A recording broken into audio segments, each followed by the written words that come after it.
Good evening, everyone. Thank you for joining us to another beautiful evening, beautiful connection.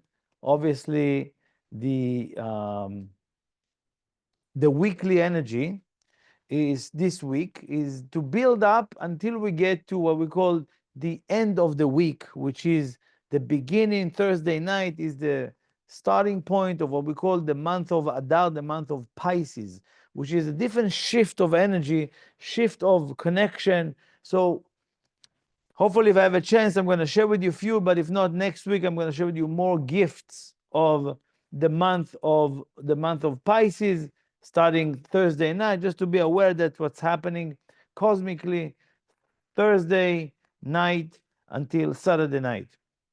So this week, there's a tremendous opportunity for all of us. If you remember, I told you that there are a few weeks prior to Passover that starts from the month of Adar, this weekend, but as well build up a unique added value to build our, what we call our vessel, our capacity to receive more. One of the indications of us need to grow more and more is, and are many factors that, one says I'm overwhelmed, one says it's too much, one say I'm not ready, one said many different excuses, you call them, which are real to the person, but technically, spiritually, they mean you don't have the capacity to handle it, and therefore it will go to a waste. So better off not coming to you. This week, we want to create, and given the opportunity this week, to create a funnel where we can channel the wisdom in an endless way. We can channel anything that we need to do in an endless way. This week is called Parashat Truma, the energy of the building of the Mishkan, the tabernacle, and what we call the Ark. The Ark, which known to be the Lost Ark or the hidden Ark, but the Holy Ark, the Aron HaKodesh, which is the tabernacle, which is a structure where all the connection were made in that. In that ark, we know as well, Moses put the tablets and so forth, and the ohel, the tent, everything is there. But that's hidden. This week, we're reading about the building of that structure. Now, it's the most boring reading ever, because it speaks about if you're architecture, or if you're architect, or if you like architecture, this is the portion for you. This is like all the details and all the information needed to build an ark, or to build, a place, a holy place. We know Kabbalistically, a lot of people who reading that really get very little from that. But if you study Kabbalah, a whole new reality is open for you. A whole new understanding and a whole new connection is open for us this week. And what is the opening? The opening of this week is to create what we call space, merchav ruchani, spiritual space, an internal spiritual space where you and your Creator, you and your God meeting every day, every single moment of the day. But what do you mean the space? I need to create that space. And it's not in times or in physical location. It's a spiritual, it's internal, but a place, a space when you open yourself, when you meet your Creator. But you have to designate that idea first. Now, I know it sounds very simple. Oh, okay. That space exists within us, but is that ark, is everything is inside of us? but we need access to it. We know that this, by the way, this ark that we're talking about, the Aron HaKodesh, right? It's that ark that symbolize, I would say symbolize, but have the energy, have the power to remove pain and suffering, to remove death from the world once it's revealed.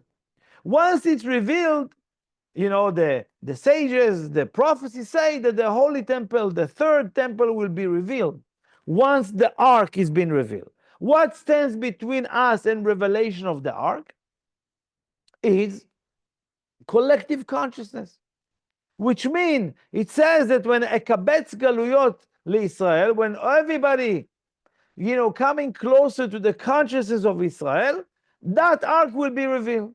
Now, it's written in many documents where it's hidden, and some people even claim that they found it. Some people say it's in Har Nevo, where Moses left the world, or some people in the Holy Temple, some people different location in Babel that they say it's hidden over there. It makes no difference where the physical location, because once we all are ready, that physical ark will appear. We will find it. It will be there. It's hidden in a mountain underground, no problem. You know, it's interesting. Interesting fact, right? Just a fact. It's just interesting. You know, the movie, I think it's the best movie all time, or maybe watched all time. I don't know the number. It seems to be the most and the most whatever. It's Indiana Jones and the Lost Ark, right? The ark that they was looking for. That was the ark that they was looking for. And they actually, it's based on, by the way, on a true archaeology. This guy's name is Wendell. I think it's Wendell Jones. It's on the character of Indiana Jones. It's on that person that maybe 40 years is looking for the ark in Israel, all over research. You know, he found an amazing things, by the way. It's where they found around that they found also the Qumran caves in Israel. It's fascinating idea. But why am I sharing with you with that? Is that as soon as we all connected to the internal ark, to that internal space that we have, then everything around the world will be revealed. Everything. We call about the revelation of immortality or resurrection of the dead, that nothing will die anymore. Now, we know, those of us who study Kabbalah and study Kabbalah but don't know yet about it, the ark energy, the secrets of all that ark that Moses created in this week's portion. So when we're reading about it this week, it's a re-establishment of the same essence of that ark, this today. But then later on in the Holy Temple, you know, there was a prophecy, you have to hide those items, the ketoret, the incense, the ark, the ohel moed, the shemen hamishcha. You know, there was the oil that once in this life, once in this world, Moses created what we call the shemen hamishcha, the oil, that all king was anointed by that oil. Some say that they found those cans, and the oil is still liquid after 2,000 years, more than 2,000 years. Again, it's very nice information. But for those of us who are here right now, listen to this. Whenever you listen to this, maybe it's going to be online. You're going to listen to it in 2 years or in 3 years. Who knows when you're going to listen to it? You should know that all the forces, all the power of that ark that Moses built and had to be concealed around the Holy Temple destruction was revealed its own essence in what we call the Holy Zohar, the book of the Zohar. The Holy Zohar It's the book that consistent with the energy, same properties of the ark, the holy ark that was hidden. That is the one that we're building or we're talking about today. So again, those of us who connected to the Zohar, those of us who hold and use the Zohar, those are the people who are in charge to bring that light into this world. We have the responsibility to bring that light so others will enjoy immortality and everlasting connection to fulfillment. So now, this is the big picture. This is the opportunity. It's a unique moment in time that once you know what's available this week, and we're talking about it, and you thinking about it this week, it's as if you are connected to it. Do I need to learn how to build an ark? Do I need to learn how to build all this structure? No, not at all. Just by knowing about it, you are connected to it. You are connected to it. And then if you want to emphasize or create stronger connection, connect to what we call the Zohar. That's the ark of our time. So how do I create space, a spiritual space, where I can communicate with the light of the Creator, when I can communicate with my God? So listen to this.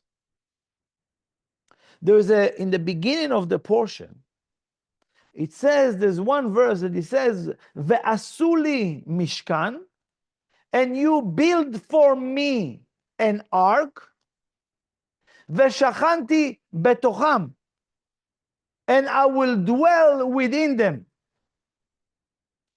It's strange this, right? Every year we're talking about it.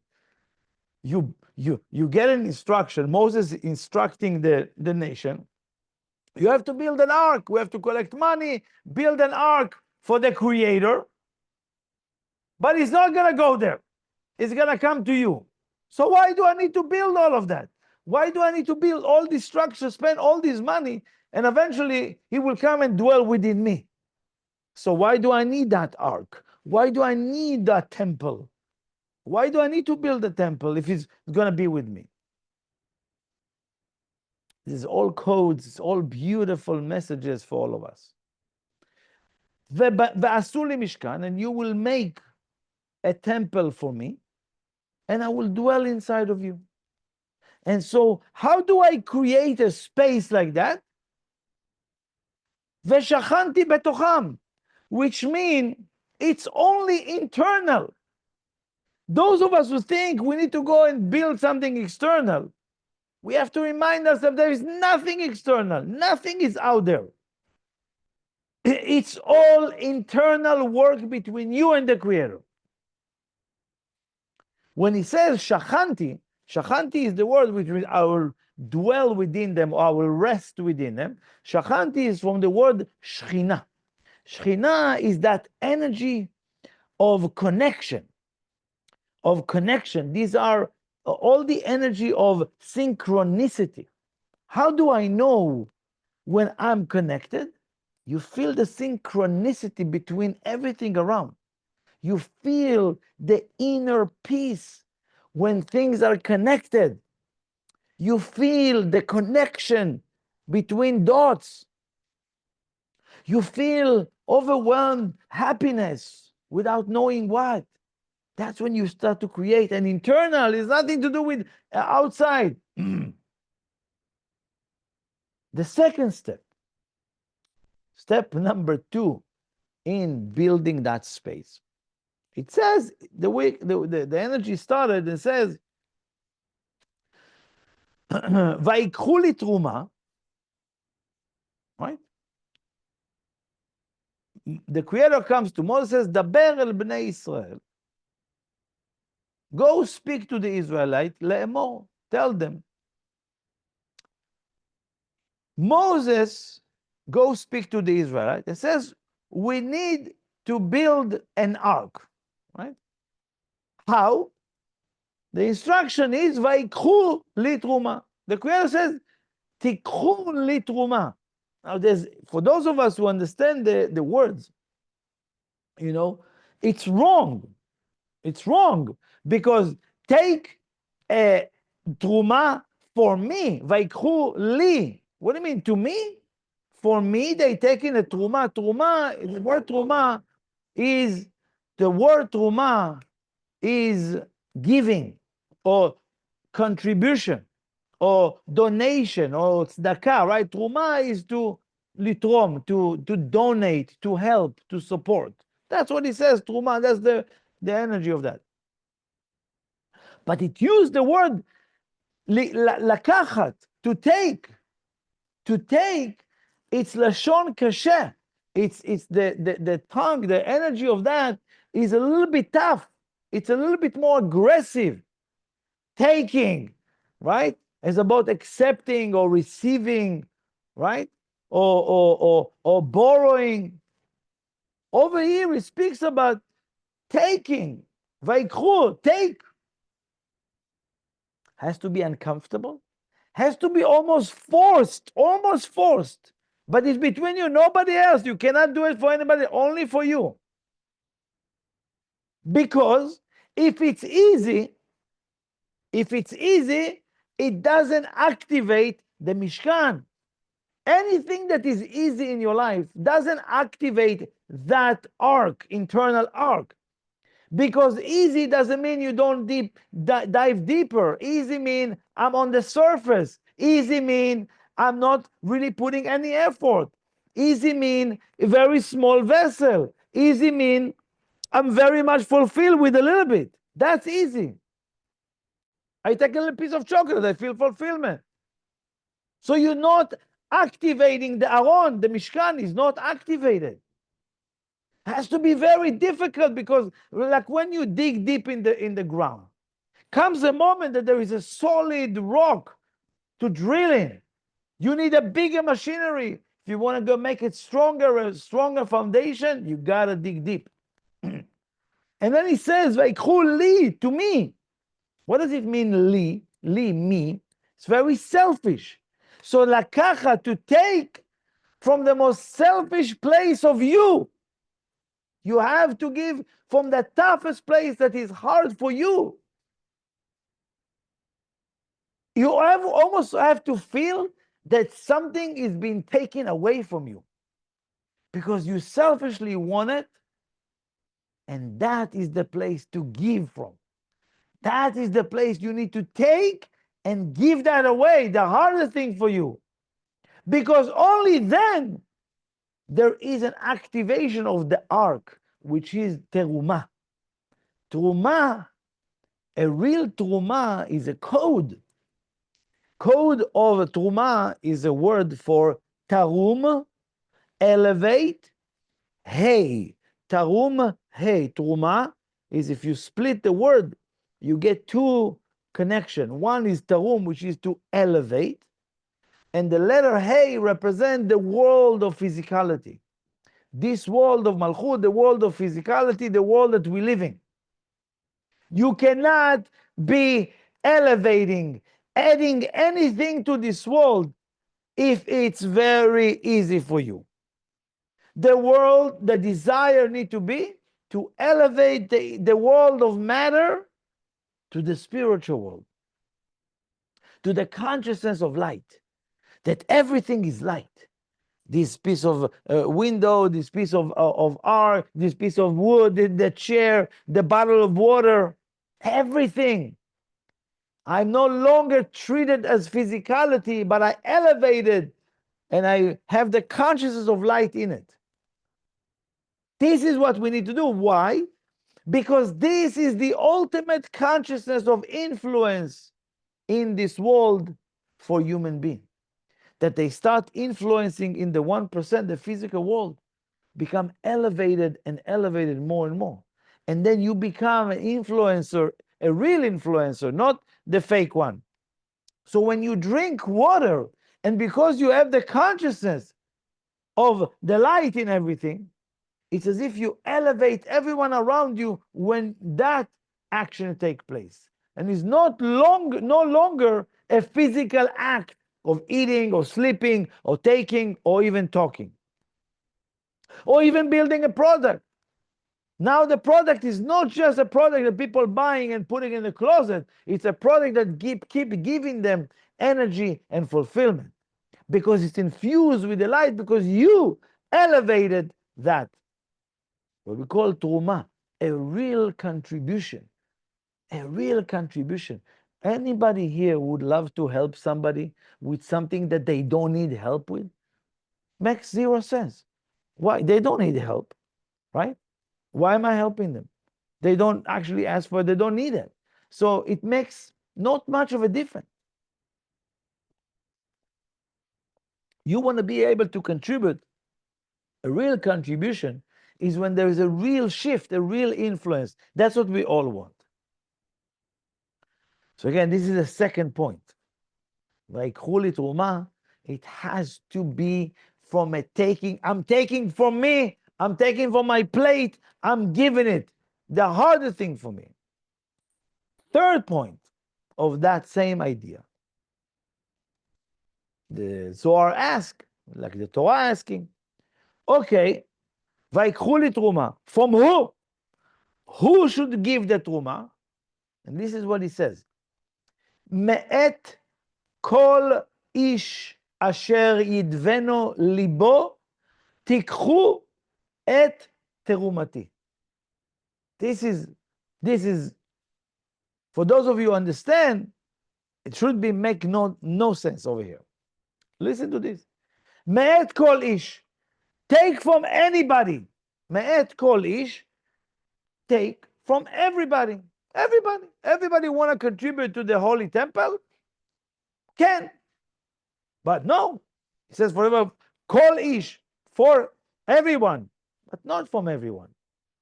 Those who are idveno libo, those who have generosity of the heart. And then he says something very strange that I never really have the chance to speak to you about it, but it's important. Tikhu et trumati. He says, take my donation, my contribution. What do you mean? It has to be saying trumatam. Tikhu et trumatam. You will take what they want to contribute. Obviously, he said, tikhu et trumati. Take my contribution. It's strange. And again, I'm telling you, the corruption of the language or the translation. I'm not the best English speaker, right? I'm fairly okay. But it should be, those of you reading that and looking at translation is a complete different translation. So it's just like simple, for me, it's common sense. It's logic. When you read it and you translate something else, we have to really understand. I want to break it down for you to understand the beauty of Kabbalah, because this is the only wisdom who says, hey, look, there's something strange is written here. That's how the Kabbalist does. And I'm doing with you what I'm reading in Kabbalah. He says, Batayin or any of those, Rabbi Elimelech or anyone says, look, it's written differently. Why? Let's investigate. And then, boom, a whole world is open up. So listen to the beauty of this. Who does he speak about? He doesn't speak about some 3,000 years ago about the people that were there. It speaks about us today. Us today. And what are we represent? Me'et kol ish. What? First of all, it speaks to you.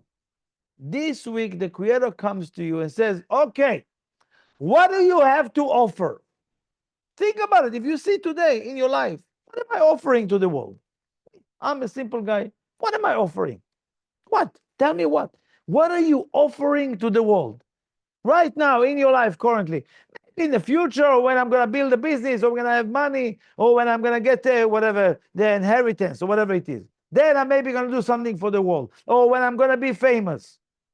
It's all kind of ideas. But think about it now, today. What am I contributing? What am I offering to the world today? This is what the Creator wants from you. Not tomorrow, not in the future, not in the 6 years from now. Today, make an inventory.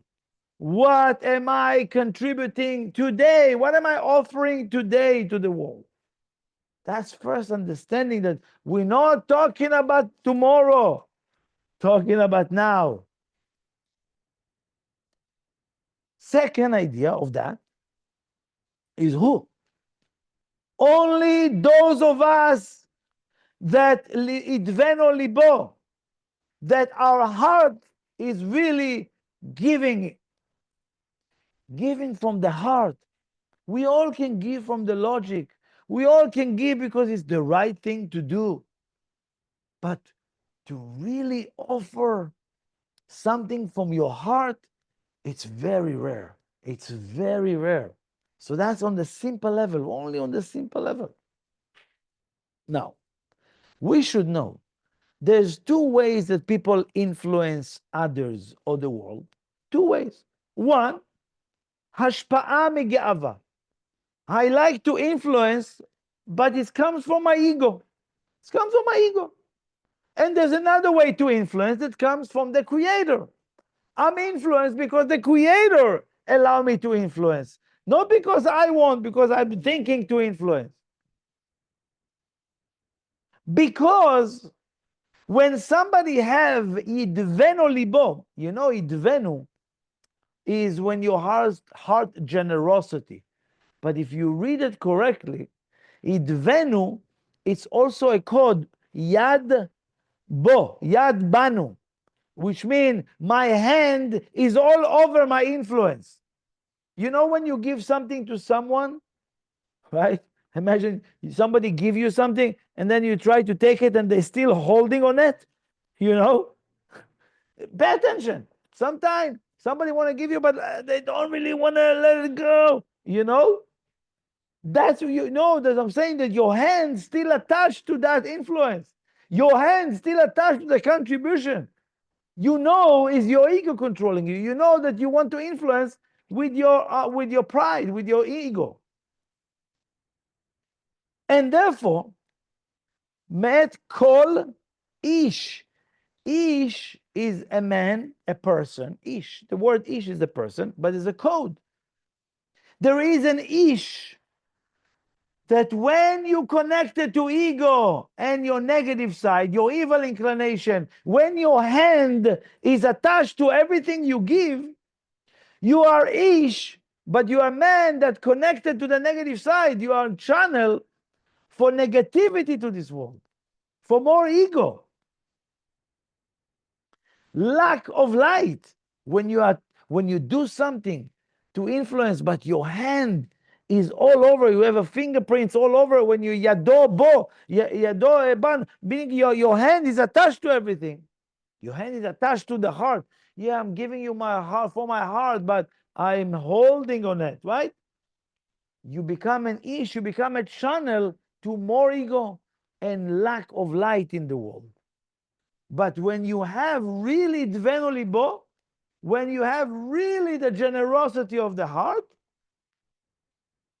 when you really let go from the heart of what you give, really give it away.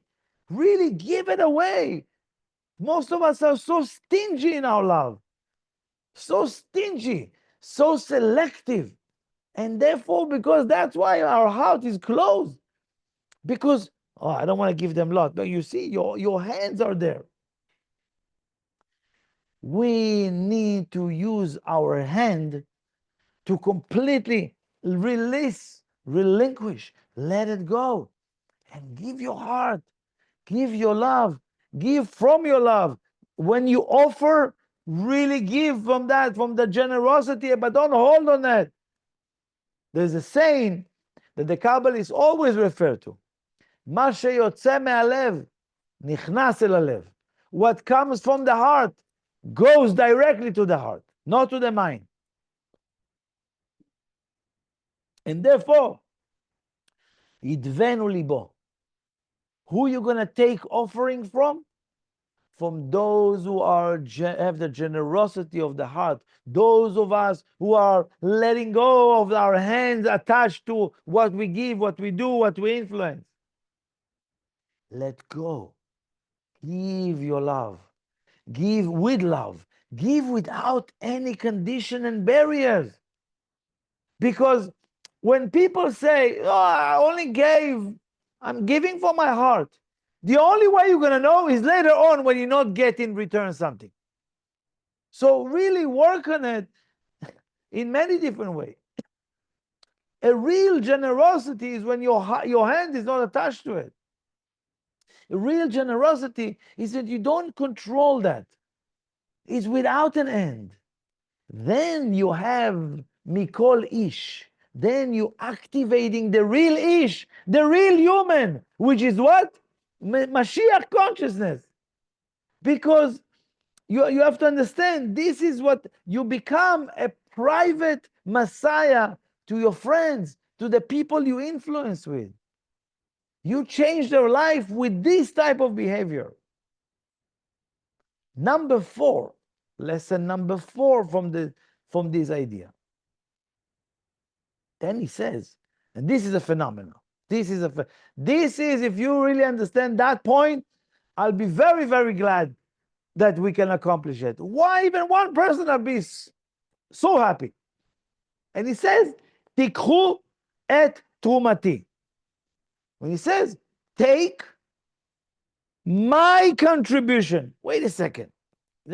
If you don't understand the question first, the answer for sure is not going to be real, not going to be clear.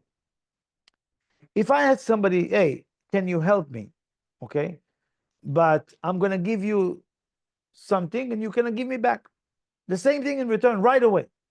This makes no sense. Okay, can you help me? I'm thirsty. Here, take the water, give it back to me. That's what he says.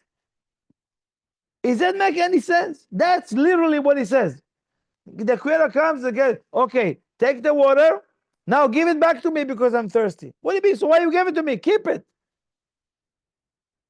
Now let's understand the spiritual significance over here, the beautiful significance. Step number 1 for that consciousness, tikhu et trumati. The step number 1 has to be very clear.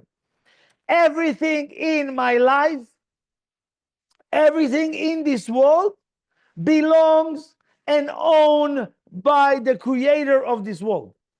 Call it God, call it light, call it whatever you want.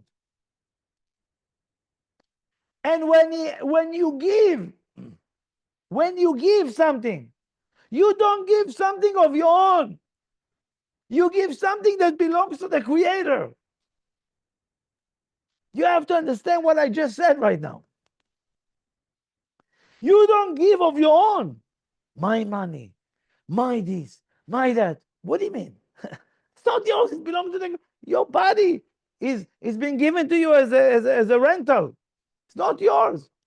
Your house, everything, your possession, your position is not yours. It's all your eyes, your ears, your nose, your mouth. Is tool that the creator gave you. It's not yours. Let me lend you an ear. What do you mean lend you? I give you it's the creator's ears. It's the mouth of the creator.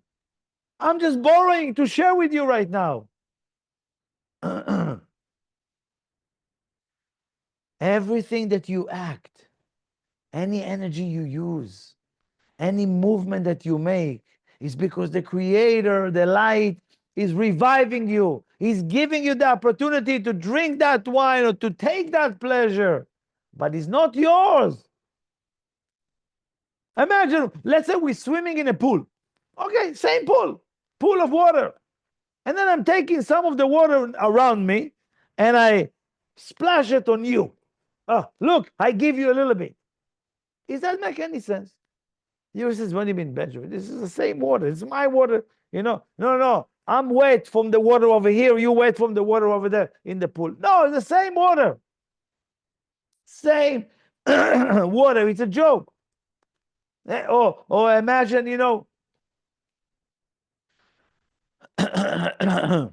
I'm giving you money, right? and I'm telling you, okay, give it to a donation.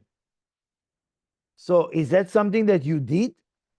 Oh, you just went and gave my money, right? Most of us need to understand what you do and what you act and what you give is because the Creator gave you permission to give it, because it's His. תיקחו את תרומתי, it's my contribution because I gave it to you. I gave it to you to use it throughout your life. So when you give, don't play the role of God, of like, oh, wow, look what I've gave. And we all struggle. Should we give a little bit more? Should we give the dollar? What? That's not even yours. Of course. What are you taking credit? It's not even yours. If you understand this idea, if you understand that idea, the money belongs to the Creator. The talent that you have belongs to the Creator. Your ideas is the Creator's idea. Anything about you. But what is this consciousness causing? What is this consciousness is important for us in our life? First of all, have anybody heard the idea that it says in the Torah, in the Bible, it's not good to steal? Anybody here is a thief? Thou shalt not steal. Anybody here waking up in the morning and just want to steal from I don't know, from somebody or from a store? Oh, most people in the right mind, they don't think themselves as a thief. But we all thieves in this consciousness. If you understand it's not yours, and you took something that is not yours, what are you going to do about it? But I earn it. You earn it. Who gave you the opportunity to earn it? Who put you in a position to earn it? Who created all this reality you can earn there? It all belongs to the Creator. It all belongs to the light. And I'm just borrowing it to use it. Don't take credit like you did it, like you think you manifested. This is a very important consciousness to develop. Its development is not immediate. It's not immediate because, let's say, for example, I took something for myself alone. That is stealing. I stole the water from the Creator. Unless I'm enjoying the water, sharing, of course, but using them only because I want to go and help people. I'm using it, I'm meditating to activate the light. Now I can use it. But if I just drink it for myself, it's as if I'm a thief. That's why many people think, oh, the Torah and all the commandments and all of this is nonsense because it's not me. I'm not doing it. I'm not going to kill. I don't want to have desire to murder anybody or desire to steal from anybody. So it's not for me. No. If people understand the consciousness, it's all about us and how our behavior in this world. What else is saying? And what is this consciousness allow you to manifest, or I would like to call it activate, if you understand that nothing belongs to me. It all belongs to the Creator, and every time I have an opportunity to give, it's not me giving. It's the Creator. I'm giving from the Creator's money, from the Creator. Now, who gives you the opportunity? Who show you the opportunity? The Creator. So He does everything. He gives you a portion so you can start manifesting. But what is this consciousness building? If you look a verse after, right? Who are the people you want to take from? What do you want to take from the people? Zahav, kesef, venechoshet. Gold, silver, and nechoshet. Not copper. I think it's copper, right? The brown one, the brown metal.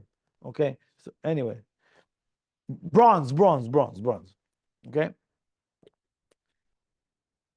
So he says, when you have the consciousness that everything, tikhu trumati, this is, I'm giving you first of all, to understand the energy that what I'm giving you is technically what I have. I'm giving you to use it. So first of all, you need to understand I'm not using mine. Nothing belongs to me. Once you understand that, you start building consciousness of gold, which is what? Represent is a code. Gold represent the desire to receive. I want way more. Gold represent I want way more, because now if you understand, everything belongs to the Creator. How much do you want? I want everything. I want everything. That's my desire. Gold level of desire, right? I want it all. Everything that the Creator offered me to receive in this world, I want. This is the first step that needs to happen if you understand that consciousness. Second consciousness is right column, which is silver. Silver represents in the energy of sharing. How much do I want to share? If I can receive everything that the Creator gives me, I want to give everything.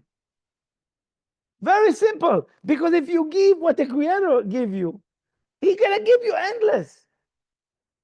This is the simple consciousness. And what is the bronze? It's the central column. How do we call it central column? Central column is the desire to resist any attachment to the me, li, vaikhu li, for me. Anything for me, I want. Nothing for me, push it. I'm sharing. Nothing, no, my hand is not attached to it. You see? Each one of them, separately, together, you need to develop. Based on that consciousness, this is what you're developing. The 3-column system. Endless receiving, because the Creator want to give me everything.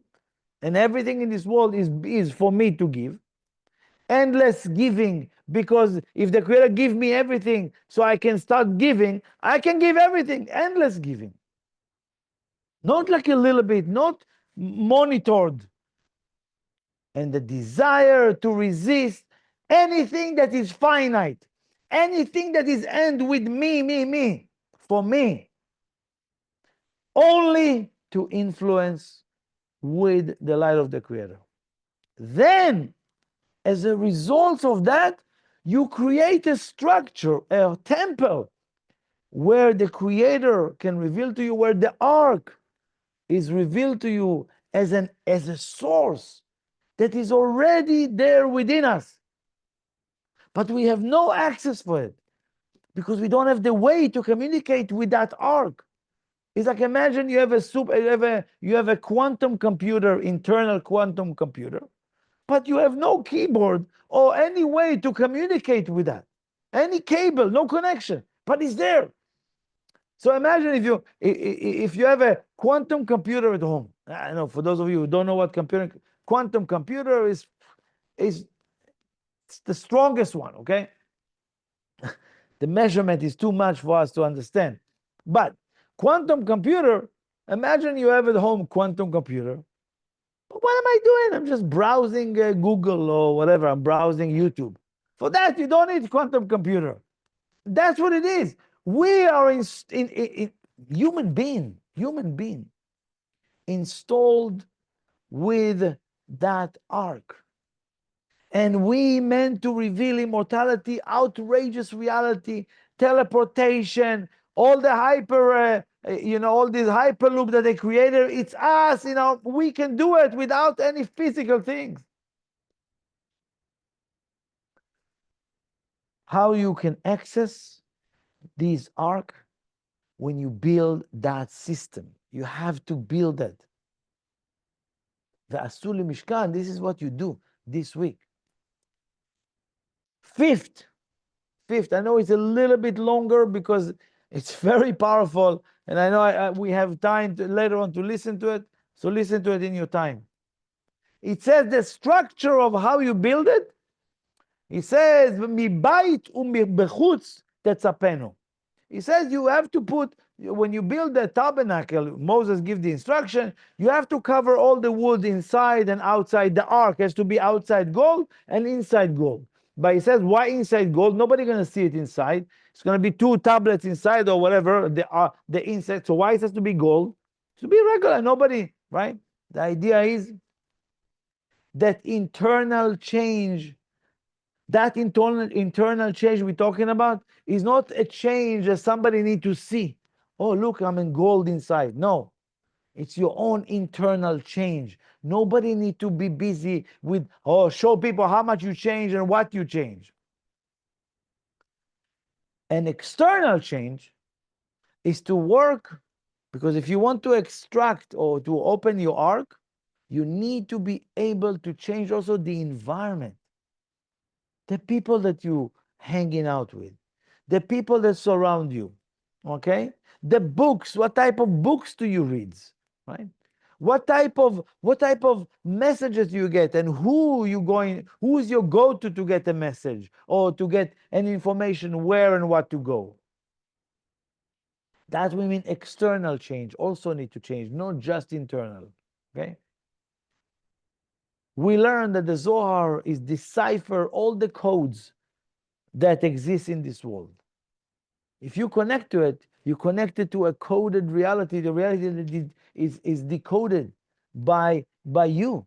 So we want to make a connection to the Zohar. We want to make a connection to the codes, because everything is coded outside. It's not, you think it's a bottle, it's not a bottle. You think it's a glasses, it's not, or a chair, or this. It's all codes. It's all messages. But we don't get it because we're not connected to the ark, so we don't know how to decipher that. So we look at that as like, okay, physical world. No. Therefore, point 6 is you have to make the ark from wood. They call it keresh, krashim lamishkan. Keresh is wood or plywood, right? Keresh, krashim lamishkan, the wood of the ark. It's a code of what? Keresh is the word for kesher, a connection, a knot, a connection, tied up, right? So when in this world, you need to learn how to connect the dots, to make a ksharim, and also to unify it with people, connect with people, connect yourself with stronger people, with more spiritual people, okay? These are the added values that we need to bring to our life. And this is how you start building an ark. And this is what we're talking about as far as removal of pain, suffering, and death from the world. So thank you for joining us, and have a wonderful rest of the week.